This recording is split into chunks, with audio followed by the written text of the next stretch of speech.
এখন আওয়ামী লীগ যদি যুদ্ধের ডাক দেয় তাহলে তার পক্ষে কত মানুষ আছে? দুইজন বাঙালি শুধু কোটিপতি ছিল বলে বলা হতো। একজনের নাম একে খান ফ্রম চট্টগ্রাম, আরেকজনের নাম জহুরুল ইসলাম ফ্রম কিশোরগঞ্জ, ময়মনসিংহ। আর কি 5 কোটি টাকার মালিক নাকি তারা ছিল। সবাই বলতো 5 কোটি টাকার মালিক জহুরুল ইসলাম।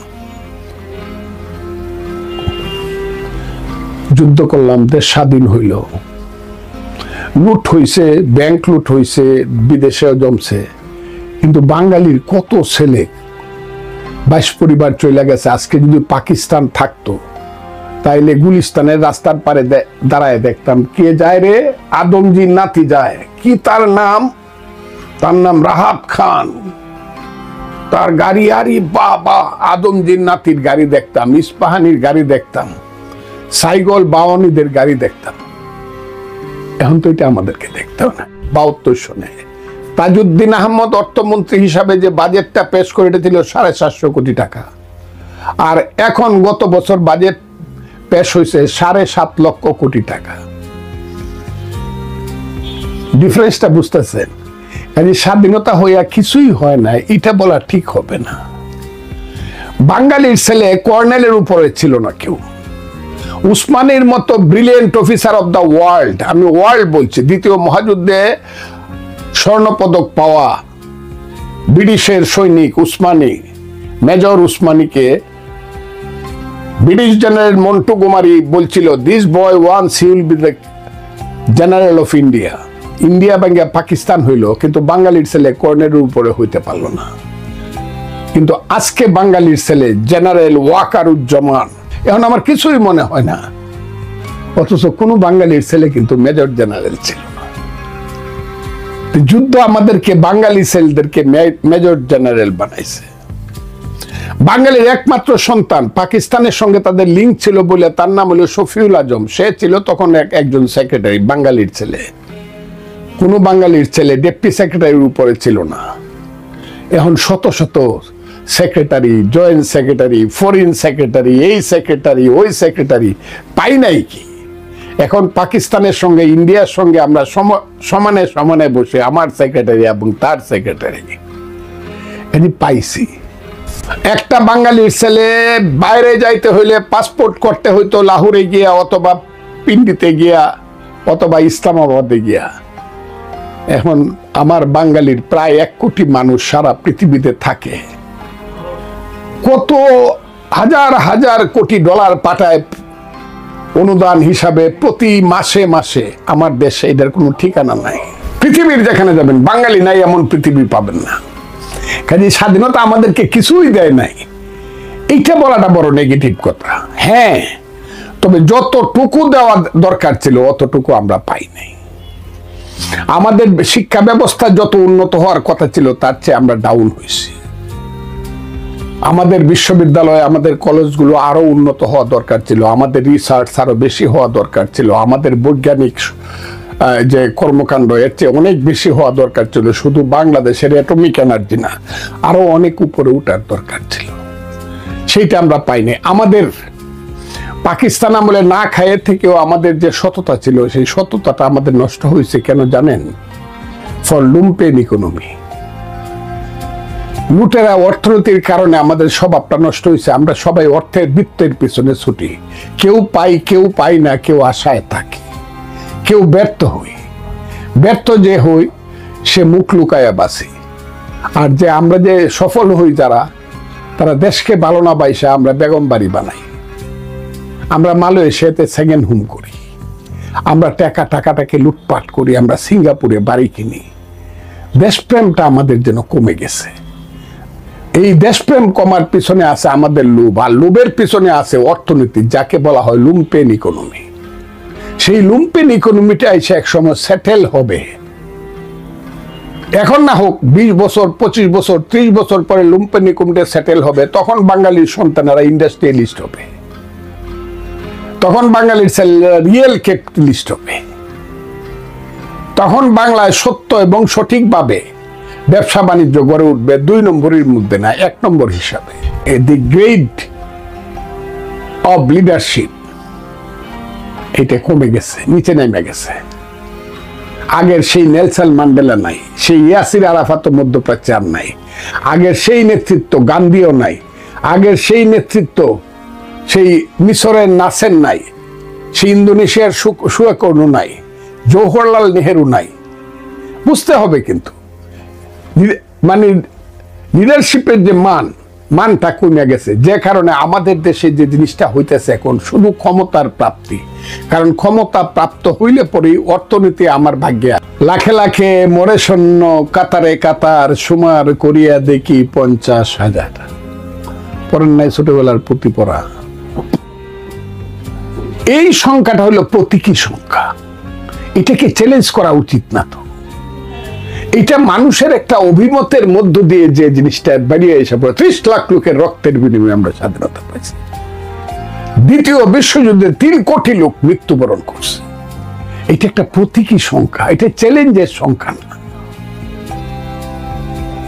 এটা 30 লাখ না 29,595 বা 3 লাখ, এটা যারা বিতর্ক করে তারা বাংলাদেশের মুক্তিযুদ্ধটা সম্পর্কে ধারণা তাদের কম। বাংলাদেশের মুক্তিযুদ্ধের অবয়বটা এত এত উপরে যে 30 লাখ এই যে একবার যে প্রতীকী চিহ্ন হয়ে আসছে, প্রতীকী সংখ্যা হয়ে আসছে, এটা কম বেশি করলে বাংলাদেশ ছোট হয়ে যায়। মরছে কি না গুণে দেখুক গণবনে ভবিষ্যতে সন্তানেরা বা যারা ওই যে জ্ঞানী গুণী মানুষ যারা এরা গুণুক। কিন্তু আমি মুক্তিযোদ্ধা হিসেবে আমি জানি 30 লাখ লোক মৃত্যুবরণ করছে, কারণ এইটা প্রতীকী সংখ্যা, এটাকে আমি ছোট করতে পারবো। এই যে বলি আমি বক্তৃতায় হাজার হাজার গুলি আমার মাথার উপর দিয়ে গেছে, আসলে কি আমি গুনছি কত হাজার গুলি গেছে? এটা বলি কেন? ভোটটা হইল 7ই ডিসেম্বর হইল পাকিস্তান ন্যাশনাল অ্যাসেম্বলির ভোট, আর 17ই ডিসেম্বর হইল প্রভিন্সিয়াল অ্যাসেম্বলির ভোট, পূর্ব পাকিস্তানের ভোট। সেইখানে যে ভোটটা কাস্টিং ভোটের 71% ভোট আওয়ামী লীগ পেল, একা নৌকা। আপনারা কি জিনিসটা বুঝতে পারতেছেন? 6% ভোট জামাত পাইল। মুসলিম লীগ, পিডিপি আরো অন্যান্য দলগুলা মিল্লা সর্বমোট 15% ভোট পাইল। নুরুল আমিন, টুরুল আমিন মিল্লা টিল্লা সব মিললে 15% ভোট পাইল। বামপন্থীরা 4% ভোট পাইল। তাইলে কি হইল? আওয়ামী লীগ একাই পাইল 71%। এখন আওয়ামী লীগ যদি যুদ্ধের ডাক দেয় তাহলে তার পক্ষে কত মানুষ আছে? সে যদি বলে যে আমি যুদ্ধে গেছি, আমার নেতৃত্বে যুদ্ধ হয়েছে, 29-এর মধ্যে বাম যারা ছিল এরা তো ছিল টোটাল 4%, টোটাল। কারণ মৌলানা ভাসানী সাহেব তো ইলেকশনে যায় নাই, সেটা ভিন্ন কথা, কিন্তু তারও একটা সমর্থন ছিল। ধরেন 7% ভোট ছিল বামদের, নেপ, ভাসানী নেপ, মুজাফর নেপ, অন্যান্য দল কিছু ছিল ছোটখাটো স্বতন্ত্র, এদের ছিল 7% ভোট। তাহলে 7 আর 71 78%, 80% লোক মুক্তিযুদ্ধের পক্ষে ছিল। আর মুসলিম লীগ, পিডিপি, জামাতে ইসলাম, নেজামে ইসলাম, কথাটা বুঝেন, মুসলিম লীগ, পিডিপি, জামাতে ইসলাম, নেজামে ইসলাম 4টা মূল দল, কাউন্সিল মুসলিম লীগ, এই 5টা দল, এই 5টা দল যুদ্ধে যায় নাই। তবে সবাই যুদ্ধের বিরোধী ছিল না। মুসলিম লীগের অনেক মানুষ ঘরে বসে রয়েছে, মনে মনে যুদ্ধ সমর্থন করছে। যারা 70-এ নৌকা মার্কায় ভোট দেয় নাই, কিন্তু যুদ্ধের সময় সেই ছেলেটি আবার যুদ্ধে গেছে। কাজে এইটা বলা হয় যে সামগ্রিকভাবে যে সামান্য কিছু লোক ছাড়া, আলবদর, রাজাকার, আল শামস আর দালাল ছাড়া সব মানুষ বাংলাদেশের মুক্তিযুদ্ধ সক্রিয়ভাবে এবং নিষ্ক্রিয়ভাবে পক্ষে ছিল। সেইখানে আওয়ামী লীগ যদি দাবি করে তারা একাই যুদ্ধ করছে, এটা সঠিক হবে না। জামাত ইসলাম একটা দল, এই দল 2টা জায়গাতে ভুল করছে, 2বার। 47 সনে যে সারা মুসলমানরা যে পাকিস্তানের জন্য আন্দোলন করলো, জামাত ইসলাম তখন বিরোধী ছিল। আমি আবারও বললাম, 47-এর পাকিস্তান আন্দোলনে জামাত বিরোধী ছিল, তাদের নেতা ছিল মৌলানা আবুল আলা মওদুদী। জামাত ওখানে মস্ত বড় ভুল করছে, পরে ক্ষমা চাইছে। মওদুদীর কিন্তু ফাঁসিও হয়েছিল, ফাঁসির অর্ডার হয়েছিল, মওদুদীর কিন্তু ফাঁসির অর্ডার হয়েছিল, সেইটাও সে ক্ষমা চাইয়া বাঁচছে। কাজে জামাত বারে বারেই ভুল করছে। জামাতের পাকিস্তানের রাজনীতি ভুল ছিল, ওই ব্রিটিশ আমলে যে পাকিস্তান আন্দোলন এখানেও জামাত ছিল না। আর 23 বছরের মুক্তি সংগ্রামের স্বাধীনতা সংগ্রামের যে সংগ্রাম, সেই সংগ্রামে জামাত ছিল না। তারা 71 সনে বিরোধী ছিল। এখন 71 সনে তারা বিরোধী ছিল। এখন যারা জামাতের আছে তাদের হয়তো বা 2-1 জন যারা জামাত করে, ওই তারা 71-এর নেতারা বাইচা আছে, আর না হইলে নাই বললেই চলে। এখন যারা জামাতের নেতৃত্ব দেয়, জনাব ডাক্তার শফিকুর রহমান থেকে ধরিয়া, গোলাম পড়ুয়ার সাহেব থেকে ধরিয়া যারা দেয়, আবু তাহের থেকে ধরিয়া, এরা কেউ দালাল ছিল, রাজাকার ছিল, কারণ এদের তো বয়স ছিল না। কিন্তু দল হিসাবে জামাত মুক্তিযুদ্ধে অপরাধ করছে, মুক্তিযুদ্ধে ভুল করছে, মুক্তিযুদ্ধে তারা আলবদর সৃষ্টি করিয়া বুদ্ধিজীবী হত্যা করছে, তারা মুক্তিযুদ্ধের বিরুদ্ধে ছিল। কাজেই জামাত মুক্তিযুদ্ধ নিয়ে কি বিশ্লেষণ করলো কি করলো না, এটা নিয়ে আমার কোনো মাথা ব্যথা না, আমার হাসি পায়। সরকারের উপরে টোটাল প্রভাবটাই জামাতের, ভূত আমি বলবো না, টোটাল প্রভাবটা জামাতের। এবং যারা এখন যারা বলতেছে এই যে বৈষম্য বিরোধী ছাত্র আন্দোলন, যারা শহীদ মিনারে দাঁড়ায় বলে যে ইসলামী ছাত্র শিবির হইল 5ই আগস্টের বিপ্লবের ভ্যানগার্ড, এরা আজকে বলুক তো দেখি, আজকে ডাক দিক যে আমি মুক্তিযুদ্ধ মানি না, 71-এর মুক্তিযুদ্ধ এটা ছিল ভাইয়ে ভাইয়ে ঝগড়া, আমি 72-এর সংবিধান কি কবর দিয়া দিব। হ্যাঁ, যারা মুক্তিযুদ্ধের ডাক দিছিল নেতারা সব অপাংতেও এখন জিয়ারেও ধরছে।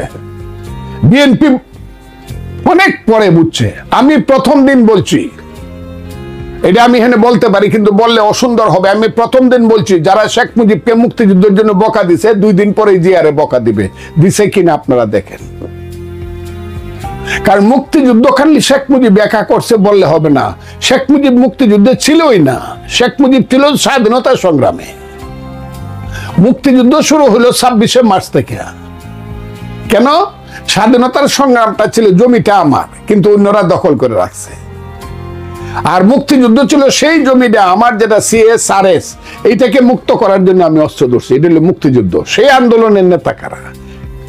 সেই আন্দোলনের নেতা, রাজনৈতিক নেতার নাম হলো সৈয়দ নজরুল তাজউদ্দিন, সামরিক নেতার নাম হলো general Osmani, Ziaur Rahman, CR Dutta, Abul Bashar, colonel Taher, Kazi Nuruzzaman,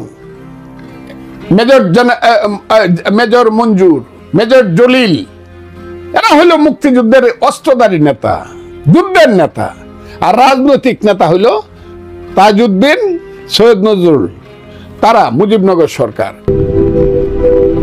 স্বাধীনতা ইস্যুতে বঙ্গবন্ধু শেখ মুজিবুর রহমানকে বিতর্কিত করার চেষ্টা হচ্ছে। বীর মুক্তিযোদ্ধা হিসাবে এই বিষয়টিকে আপনি কিভাবে দেখবেন? ইতিহাসে বাঙালি জাতির মধ্যে শেখ মুজিব নামটা, যত বিশ্লেষণ, যত ইতিহাস করুক, যে যা করুক, শেখ মুজিবের নামটা ফাইনাল খেলার ক্যাপ্টেন হিসাবে 1 নম্বরে থাকবে, এটা কেউ ফিরাইতে পারবে না। আর জিয়াউর রহমানের নামটা থাকবে major Zia, I do hereby declare the independence of Bangladesh. প্রথমে বলছে নিজের নামে, পরে বলছে on behalf of our great leader Bangabandhu Sheikh Mujibur Rahman. সেও উনি একটা সেঞ্চুরি মারছে। উসমানী সাহেব প্রধান সেনাপতি মুক্তিযুদ্ধের, Ziaur Rahman brigade commander, Zia Z force, Khaled Musharraf brigade commander K force, Shafiullah brigade commander S force. এগুলো জানতে হবে, বুঝতে হবে। বাংলাদেশে থাকতে হলে মুক্তিযুদ্ধ মাইনেই থাকতে হইব, কথাটা খুব ঠিক। কারণ মুক্তিযুদ্ধ বাদ দিলে তো বাংলাদেশ থাকে না। মুক্তিযুদ্ধ হলো বাংলাদেশের মা। আবারও বললাম, মুক্তিযুদ্ধ বাংলাদেশের মায়ের নাম। বাংলাদেশের মায়ের নাম হলো মুক্তিযুদ্ধ। মুক্তিযুদ্ধের পেট ছিঁড়াই বাংলাদেশ বাড়িয়েছে। একদিনে 15,000 লোক মারছে বুড়িগঙ্গাতে, পাক বাহিনী গুলি করে। 15,000 বুড়িগঙ্গার লাল হয়ে গেছে। 10,000 লোক মারছে জিঞ্জিরাতে। 25,000 লোক মারা গেছে শুধু কেরানীগঞ্জে একদিনে। কি কয় কি না, এগুলো কি কয়? কাজে মুক্তিযুদ্ধ কি যারা না দেখছে, রং রং করে যারা কথা কয়, আমি সবাইকে হাসা হাসা কই, কিন্তু মনে এত কষ্ট হয়, আল্লাহ আমারে কেন বাঁচায় রাখছো তুমি, আমার মৃত্যু দাও না কেন? এগুলো তো আমার শোনার কথা না। মুক্তিযুদ্ধ নিয়ে প্রশ্ন, শেখ মুজিব নিয়ে প্রশ্ন থাকবে, নেতাদেরকে নিয়ে প্রশ্ন থাকবে, শাসন নিয়ে